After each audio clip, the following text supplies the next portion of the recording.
Nursing പ്രാക്ടീസിൻ്റെ ഫൗണ്ടേഷനിലേക്ക് ഏവർക്കും സ്വാഗതം. നഴ്സിങ്ങിന് ട്രെയിനിങ്ങിനൊക്കെ വരുന്ന ഒരുപാട് പേര് എന്നോട് പല സംശയങ്ങളും ചോദിക്കാറുണ്ട്. ഞങ്ങൾ എന്തൊക്കെ കാര്യങ്ങളാണ് ബേസിക്കായിട്ട് അറിഞ്ഞിരിക്കേണ്ടത് എന്ന് ചോദിക്കാറുണ്ട്. ഞാൻ വിചാരിച്ചു ഇതിനെക്കുറിച്ചൊരു കോഴ്സ് തന്നെ അങ്ങ് തയ്യാറാക്കാമെന്നുള്ളത്. ഒരു നിമിഷം നമ്മളൊരു കാര്യം ചിന്തിക്കാം. നിങ്ങൾ വർക്ക് ചെയ്യുന്ന ആശുപത്രിയിലേക്ക് ഒരു രോഗി ചികിത്സയ്ക്ക് വരുന്നു. പക്ഷെ നിങ്ങൾക്ക് സംഭവിക്കുന്ന എന്തോ ഒരു ചെറിയ പിഴവ് കാരണം ആ രോഗിക്ക് വലിയ എന്തോ ഒരു നാശം സംഭവിക്കുന്നു. നിങ്ങൾക്കറിവില്ലാത്തതുകൊണ്ടൊന്നല്ല, പക്ഷേ അടിസ്ഥാനപരമായിട്ടുള്ള ചില സുരക്ഷാ നിയമങ്ങൾ പാലിക്കാത്തതുകൊണ്ട്. ഈ ഒരു മോഡ്യൂളിൽ ഫസ്റ്റ് മോഡ്യൂൾ നമ്മൾ പഠിക്കാൻ പോകുന്നത് സുരക്ഷിതമായിട്ടുള്ള നഴ്സിംഗ് പ്രാക്ടീസിൻ്റെ അടിസ്ഥാന കാര്യങ്ങളാണ്. ഹോസ്പിറ്റൽ എന്ന് പറഞ്ഞു കഴിഞ്ഞാൽ നമുക്ക് വെറുതെ ഒന്ന് ട്രയൽ ചെയ്യാനോ മിസ്റ്റേക്ക് വരുത്താനോ ഉള്ള ഇടമല്ല. ചെക്ക് ചെയ്യണം, ഡബിൾ ചെക്ക് ചെയ്യണം. ഇപ്പോൾ ഒരാൾക്ക് ഇഞ്ചക്ഷനൊക്കെ കൊടുക്കുമ്പോൾ അത് തന്നെയാണോ എന്നുള്ളത് മറ്റൊരാളോട് കൂടി കൺഫേം ചെയ്ത് ചെയ്യേണ്ട ഒരു കാര്യമാണ്. നഴ്സിംഗ് ഫൗണ്ടേഷൻ എന്ന് പറഞ്ഞാൽ എന്താണ്? ഒരു നഴ്സായി നിങ്ങൾ പ്രാക്ടീസ് ചെയ്യുന്ന ഓരോ പ്രവൃത്തിയെയും നയിക്കുന്ന ചില അടിസ്ഥാന സിദ്ധാന്തങ്ങളാണത്. ഇപ്പോൾ ഇഞ്ചക്ഷൻ കൊടുക്കുന്നതിന് മുമ്പ്, എന്തെങ്കിലും പ്രൊസീജിയർ ചെയ്യുന്നതിന് മുമ്പ്, ICUയിൽ എല്ലാ കാര്യങ്ങളും ചെയ്യുന്നതിന് മുമ്പ് ഇവിടെയൊക്കെ വേണ്ട ഒരു അടിസ്ഥാന കാര്യം എന്താണ്? സുരക്ഷയാണ്, സുരക്ഷിതത്വം. അപ്പം നഴ്സിംഗിനെ കുറിച്ചുള്ള ഒരു അടിസ്ഥാന ഫൗണ്ടേഷൻ എന്ന് പറഞ്ഞാൽ എന്താണ്? അടിസ്ഥാനം എന്താണ്? അതൊരു കെട്ടിടത്തിൻ്റെ അടിസ്ഥാനം പോലെയാണ്. ഈ ഫൗണ്ടേഷൻ വളരെ ക്ലിയറായി വളരെ അടിത്തറയുള്ളതായാൽ മാത്രമേ എന്താവുള്ളൂ, നിങ്ങളുടെ നഴ്സിംഗ് പ്രാക്ടീസും വളരെ സക്സസ്ഫുൾ ആവുള്ളൂ. സ്റ്റാൻഡേർഡ് പ്രിക്കോഷൻസ് അല്ലെങ്കിൽ മുന്നറിയിപ്പുകൾ എന്തൊക്കെയാണ്? സ്റ്റാൻഡേർഡ് പ്രിക്കോഷൻസ് എന്ന് പറഞ്ഞു കഴിഞ്ഞാൽ അണുബാധ വരുന്നത് തടയാൻ വേണ്ടിയിട്ടുള്ള നിയമങ്ങളാണ്. ഒരു രോഗിയിൽ നിന്ന് നഴ്സിലേക്കും നഴ്സിൽ നിന്ന് രോഗിയിലേക്കും രോഗം പകരുന്ന സാഹചര്യം ഉണ്ടാവാൻ പാടില്ല. അതിന് പാലിക്കേണ്ട അടിസ്ഥാന നിയമങ്ങൾ എന്തൊക്കെയാണ്? ഏതൊരു രോഗിയെ സമീപിക്കുമ്പോഴും കൈകൾ ശരിക്ക് കഴുകണം, ഗ്ലൗസ് ധരിക്കണം, മാസ്ക് ധരിക്കണം. പിന്നെ ഇതൊക്കെ ചെയ്ത് കഴിയുമ്പം ഗോസും കോട്ടണും അല്ലെങ്കിൽ ഇഞ്ചക്ഷൻ എടുത്തിട്ട് നീഡിലിൻ്റെ ഭാഗം ഇതൊക്കെ ഉണ്ടെങ്കിൽ അതൊക്കെ സുരക്ഷിതമായ രീതിയിലുള്ള മാലിന്യ നിർമ്മാർജ്ജനവും നടത്തണം. നഴ്സിങ്ങിന് ഒരു സൂപ്പർ പവർ ഉണ്ടെങ്കിൽ അത് കൈ കഴുകലാണ്.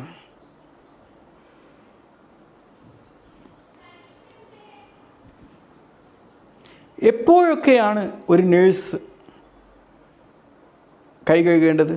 ഒന്ന് രോഗിയെ തൊടുന്നതിന് മുമ്പ്, രോഗിയെ തൊട്ടതിന് ശേഷം, ഒരു പ്രൊസീജിയർ ചെയ്യുന്നതിന് മുമ്പ്, പിന്നെ ഒരു എക്സ്പോഷർ ഉണ്ടായതിന് ശേഷം. നിങ്ങളെ കൈകൾ എന്ന് പറഞ്ഞാൽ ഒരു ആംബുലൻസ് പോലെയാണ്. അത് ക്യാരി ചെയ്യുന്നത് ഒന്നുകിൽ ഒരു ജീവനെയാണ് അല്ലെങ്കിൽ ഒരു ഇൻഫെക്ഷനെയാണ്. ഒരു നേഴ്സ് കാത്തു സൂക്ഷിക്കേണ്ട മറ്റൊരു അടിസ്ഥാന തത്വം എന്താണ്? രോഗിയുടെ സുരക്ഷ എന്ന് പറയുന്നത് ഒരു ജോലിയല്ല, അതൊരു മനോഭാവമാണ്. എന്തൊക്കെയാണ് ഇതിലെ കോർ പ്രിൻസിപ്പിൾസ്? നിങ്ങൾ ഇപ്പോൾ എടുത്ത് ഒരു ഡോക്ടർ ഒരു പ്രിസ്ക്രിപ്ഷനുമായിട്ട് വന്നു. നിങ്ങളുടെ കയ്യിൽ ഒരുപാട് പ്രിസ്ക്രിപ്ഷൻസ് അവിടെ കിടക്കുന്നുണ്ടാവും. ചിലപ്പോൾ ഇപ്പുറത്തൊന്ന് പ്രിസ്ക്രിപ്ഷൻ മാറിക്കഴിഞ്ഞാൽ ഡോക്ടർ എഴുതിയ മരുന്ന് ശരിയാണെങ്കിലും ആ രോഗിക്കത് പറ്റൂല. അപ്പോൾ നിങ്ങൾ ആ ഡോക്യുമെൻറ്റിലുള്ള അതേ രോഗിയെ തന്നെയാണോ ഇഞ്ചക്ഷൻ കൊടുക്കാൻ പോകുന്നത് അല്ലെങ്കിൽ പ്രൊസീജിയർ ചെയ്യാൻ പോകുന്നത് എന്നുള്ളത് ഒന്ന് വിലയിരുത്തണം. ശരിയായ രോഗിയെ തന്നെ തിരഞ്ഞെടുക്കണം. ശരിയായ പ്രൊസീജിയറാണ് ചെയ്യേണ്ടത്. ചിലപ്പം ഒരു ഡോക്ടർ ഒരാൾക്ക് കത്തീറ്ററൈസേഷൻ ഉണ്ടാകാൻ വേണ്ടി പറഞ്ഞിട്ടുണ്ടാവും, മറ്റേ ആൾക്കത് പറഞ്ഞിട്ടുണ്ടാവില്ല. നിങ്ങൾ ആ രോഗിയെ മാറിക്കൊറ്റി മറ്റേ ആൾക്ക് കൊടുത്താൽ എന്തായിരിക്കും അവസ്ഥ? അതുണ്ടാവാൻ പാടില്ല.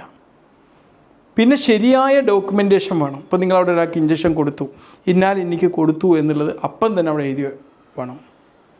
പിന്നെ രോഗി എപ്പോഴും ഒരു അസുഖമായിട്ട് വരുന്നവരാണ്, വീഴ്ച വരാനുള്ള സാധ്യതയുണ്ട്. ഈ വീഴ്ച വരുന്നത് തടയാൻ വേണ്ടിയിട്ടുള്ളൊരു താങ്ങും കൊടുക്കേണ്ടതുണ്ട്.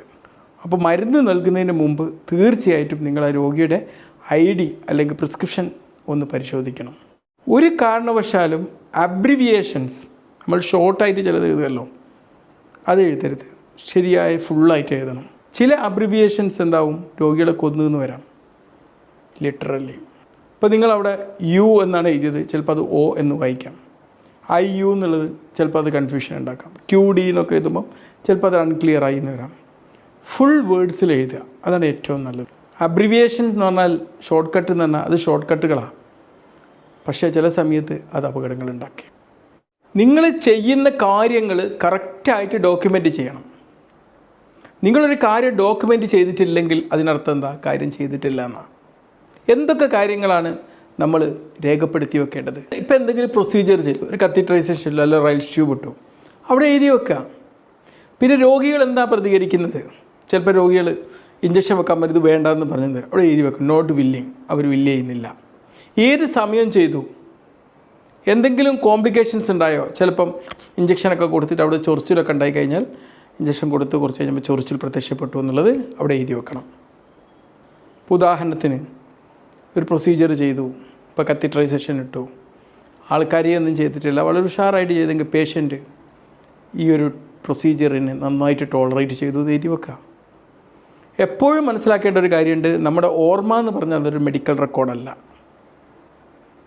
എപ്പോഴും എന്തൊരു സാധനം ചെയ്യുമ്പോഴും ഒരു നഴ്സ് ചെയ്യേണ്ട ഒരു കാര്യം അപകട സൂചനകൾ ശ്രദ്ധിക്കുക എന്നുള്ളതാണ്. സേഫ്റ്റി അലേർട്ട്സ്, ഇതിനെ ക്രിട്ടിക്കൽ തിങ്കിങ് എന്നാണ് പറയാം. അപ്പോൾ എന്തൊക്കെ കാര്യങ്ങളാണ്? ചിലപ്പം ആ ഇഞ്ചക്ഷൻ കൊടുത്തു, ഇപ്പോൾ നിങ്ങൾ അവൾ കൊടുക്കുമ്പോൾ അവിടെ ഒരു റെഡ്നെസ് അപ്പിയർ ചെയ്യാണ്, നോട്ട് ചെയ്യണം. അവിടെ ശക്തമായിട്ടുള്ള വേദന വരികയാണ് എന്തെങ്കിലും പ്രൊസീജിയർ ചെയ്യുമ്പോൾ, എന്തെങ്കിലും ശ്വാസ തടസ്സം പോലത്തെ പ്രശ്നങ്ങൾ വരികയാണ്, ചൊറിച്ചിൽ വരികയാണ്, അതൊക്കെ സേഫ്റ്റി അലേർട്ട്സാണ്. ഒരു രോഗി വളരെ അപകടകരമായ ഒരു സാഹചര്യത്തിലേക്ക് നീങ്ങുകയാണെങ്കിൽ ഉടൻ തന്നെ ഈ പ്രൊസീജിയറുകൾ നിർത്തിവെക്കേണ്ടതുണ്ട്. നമ്മൾ കുറേ കാര്യങ്ങൾ പഠിച്ചല്ലോ.